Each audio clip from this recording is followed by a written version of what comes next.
Alright guys, another week and we are back to dive into some more championship transfer rumours. Plenty to go over in today's video when it comes to done deals and transfer rumours to sink our teeth into. As always, do get involved in the conversation down below, but without any further ado, let's jump in. We saw Middlesbrough completing the signing of Atalanta forward Emmanuel Latte-Lath. He'll be looking to be Michael Carrick's answer to their goal scoring problem so far this season. The striker who spent the last 6 seasons out on loan finally has a permanent home now in Middlesbrough, and that transfer was expected on the back of Chuba Akpom moving over to Ajax. I think Akpom's got a brilliant move here where he'll be playing Champions League football with Ajax. A real shame that the Championship has lost a character as big as Akpom, but Borough have got a relatively decent fee considering Akpom only had 1 more year to run on his deal at the Riverside. We obviously saw Leicester snapping up Kasedi from Chelsea. He scored on his debut, that late winner against Cardiff. Brilliant impact from him in the Foxes shirt straight away. Norwich City winger Milot Rashica has completed the move over to Besiktas on a permanent basis. Norwich just decided to cut their losses with the 27-year-old. A real shame that this move didn't work out in the end. He obviously spent last season on loan with Galatasaray and has now been back to the Turkish League, this time with Besiktas. We saw Hull completing the loan signing of Scott Twine from Burnley. Really excited about this addition over the season. Obviously, we saw him in action in his debut for Hull over the weekend against Blackburn, and I think he could add quite a bit in terms of the final third creativity to this Liam Rosenior side. Injuries really hampered his progress from making much of an impact in that Burnley side last season. Only made 5 championship starts, then 9 appearances off the bench, but just going a season back, Twine really was one of the outstanding talents in the EFL. Scored 20 goals, got 13 assists for MK Dons from midfield, and yeah, if I was a Hull fan, I'd be very excited about that deal. Norwich City shot-stopper Tim Krul has completed his move over to Luton Town. We knew that Luton were in the market for another goalkeeper, and they have got that deal for Krul over the line. They were also interested in Birmingham's John Ruddy, but in the end it's a deal for Krul which has got over the line. And Norwich really wasting no time in replacing him, as they've got Millwall shot-stopper Judge Long through the door, who will go ahead and compete with Angus Gunn for the #1 spot at Carrow Road. Delano Bergzorg has completed the move over to Huddersfield Town on a season-long loan. He'll look to help out in their striker department, where they have looked a little bit light so far this season. He comes on loan from Mainz in the Bundesliga. Hasn't played that much football over these past couple of seasons, so I'm interested to see how he gets on over the course of a full championship campaign. Christ Tahi completed that move over to Rotherham United for a club record fee for the Millers. Thought that he looked quite a tidy player in his stint with Wigan last season, and got stuck in on his debut for the Millers as well, winning 3 tackles in that game against Sunderland. Manlis Siopsis has completed his move over to Cardiff. Cardiff fans got to see their first glimpse of the holding midfielder over the weekend. He spent his entire career up until this point playing in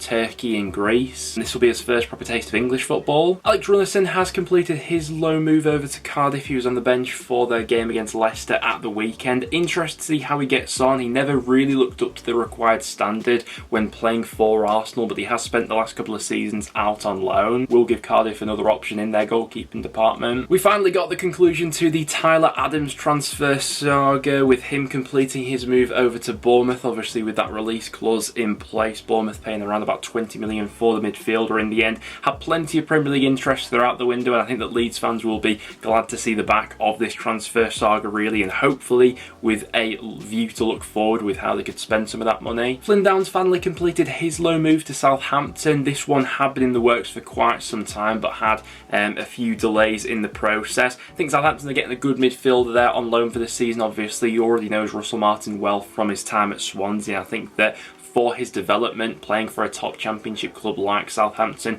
will be really handy, in the sense of getting a top championship midfielder who will look to offset the loss of Ward-Prowse. And we also saw Coventry completing a loan deal for Yassin Ayari, the midfielder coming on loan from Brighton for the season. We knew that Cov looked a little bit short in midfield. We discussed it on the championship roundup last time. I think this one looks like a good pickup for the season as well. Ayari, this will be an important development year for him, but I'm sure a season in the championship will do his development the world of good. But But those are some of the completed deals we've seen go through in the Championship over these past few days. Now without any further ado, let's hop into the transfer rumours. The future of Leeds United winger Luis Sinisterra remains to be up in the air. He himself seems to be pushing for the move away from Ellen Road. He's not featured in their last 2 Championship matches, and Brentford have been the latest club linked with the Colombian winger. Now there has been a bit of a mix in the sources with this one. A few people claiming that Brentford have made inquiries, but other sources pushing back on that and saying that the Premier League outfit aren't in the race to sign him. We do know that he has his admirers abroad. We spoke previously about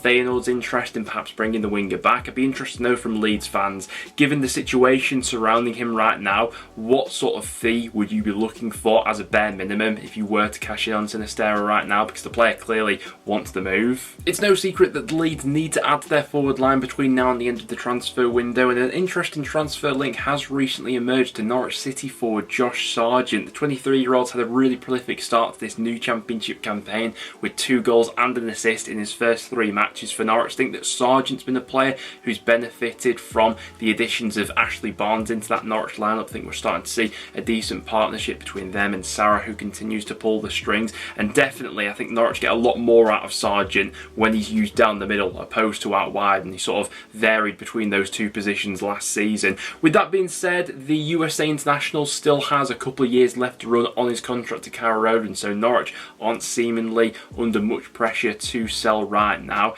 Be interested to see how much money Leeds will be prepared to pay. It recently came to light that Nottingham Forest would be willing to let Jonjo Shelvey leave this summer, and Leeds United have since been linked with the out of favour midfielder. He is under contract at the City Ground until the summer of 2025, but with Forest seemingly keen to shift him on, I don't think that a sizable transfer fee would be involved in this sort of deal. Now at Championship level, we have seen Shelvey breeze it previously, albeit last season didn't really play a lot of football, and that move to Nottingham Forest obviously hasn't really gone to plan. And it looks as if Che Adams' move back to the Premier League is on the cards now. Adams has been absolutely fantastic for Southampton so far this season, playing the role as the impact sub in those first couple of matches and then scoring another late goal in that game against Plymouth. But by all accounts, it does seem as if an agreement is close between Everton and Southampton, with a deal of around £15 million currently being discussed. Everton previously had a bid of around £12 million rejected. Now, considering Adams has his contract expiring at the end of this season, I think that Southampton fans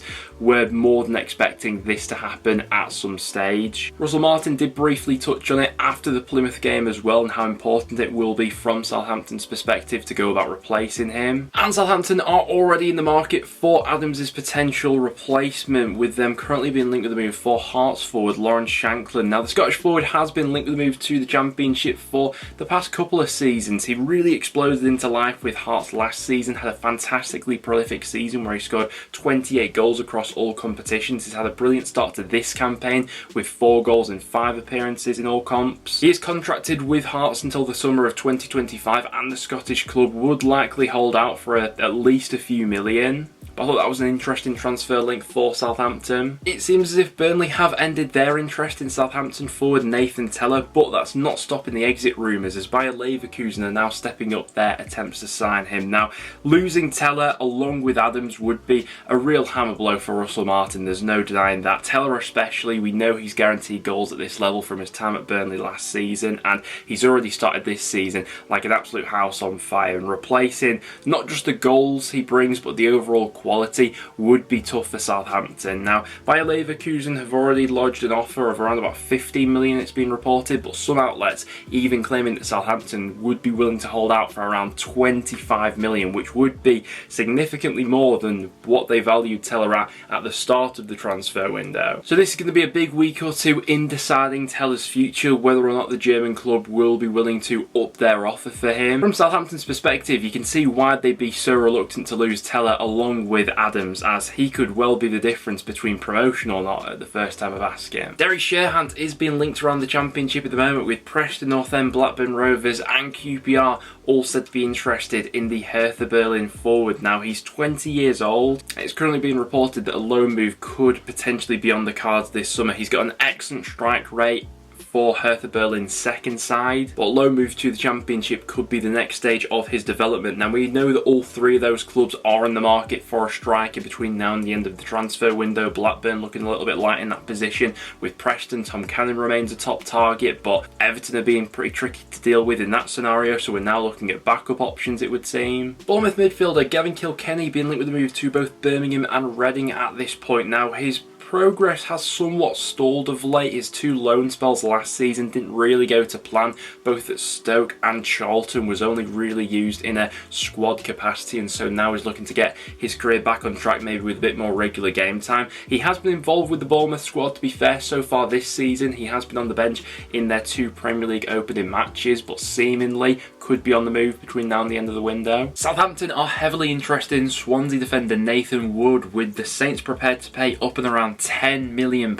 Now, for me personally, I think Swansea will be getting a really good deal there. I get the potential that a lot of people see with Wood, but the player that he is now, I think that Swansea could see this as an opportunity to flip a quick profit on a player. Let's not forget they only signed Wood for around 250 grand just last summer, and to sell him for around £10 million just 1 year on, I think would be great business from a Swansea perspective. Now Middlesbrough will also hold an interest in this deal, as they do hold a sell-on clause for Wood, so would be set to land quite a bit of money from this deal. We know the Southampton recruitment model is to, recruit young players, look to develop them, and then flip them for a profit themselves. It does seem like a lot of money for me personally, but we'll wait and see over these next few days what more information comes out around this deal. Hull City could really be making some moves late on in this window, as they're now closing in on a deal for Aston Villa winger Jaden Philogene. Now we've seen him out on loan in the Championship and a few different loan spells, but Hull looking to take him on a permanent basis. Now Aston Villa said to be holding out for a fee of around about £5 million, but Hull seem to be confident in striking a deal. Involved in that deal, it would seem as if Villa are keen to add a buyback clause in it, so if he does go ahead and explode in potential while at Hull City, Villa will have the option to go ahead and re-sign him. But this will be a really promising bit of business by Hull here. Really like the look of him while out on loan at Cardiff in particular. Very tricky player, technically absolutely brilliant. I think would be a player who would enjoy working under a coach like Liam Rossini. And along with Jaden Philogene, Hull are also in discussions for Aston Villa forward Keinan Davis. Now to be honest, I didn't realise just how old Keinan Davis was these days. This season he'll turn 26, and potentially a permanent move away from Villa Park could be on the cards. Now he has had a couple of promising loan spells out from Villa with both Nottingham Forest, and we saw him at Watford last season. Davis has never been the most prolific of forwards, but his all-round game, especially for Championship level, I think is really effective. Now Hull, to be fair, are already pretty well stocked in their forward departments. I don't think any Championship club would particularly turn their noses up at the chance of signing Keinan Davis, so Hull were a little bit of a slow starter in this transfer window, but of late they've really got some serious deals over the line. It looks as if they're not done yet. It does look more than likely that Leicester City's Patson Daka will be on the move this summer. He's yet to feature under Maresca, and so a move could well be on the cards. Monaco, the latest club to be linked to the Leicester City forward. I think there's a few players we could see leaving Leicester between now and the end of the window, and if the right bid comes in, Daka is a player who I expect to be sold. Plenty of Championship clubs are interested in a move for Newcastle United midfielder Isaac Hayden, with the likes of Middlesbrough, QPR, West Brom and Millwall all being mentioned as interested. Now Hayden in the Championship, quality wise, definitely good enough. The question mark comes with his recent injury record. He's not played a lot of football over these last few years, obviously. Spent last season out on loan at Norwich, but similarly had those injury problems again, ultimately playing just 800 minutes of football in the Championship for Norwich, making just 9 starts and 5 appearances off the bench. Looks as if those three sides are still looking to add a little bit more quality into their midfield, and Hayden obviously would add that into that holding midfield position, but signing him does come with that injury risk. Well guys, there we have it. That will now wrap it up for today's video. Thank you very much for tuning in. As always, any other transfer rumours that you've seen, make sure to get them in the comments down below. But apart from that, thanks for watching guys, and I'll see you all in the next one.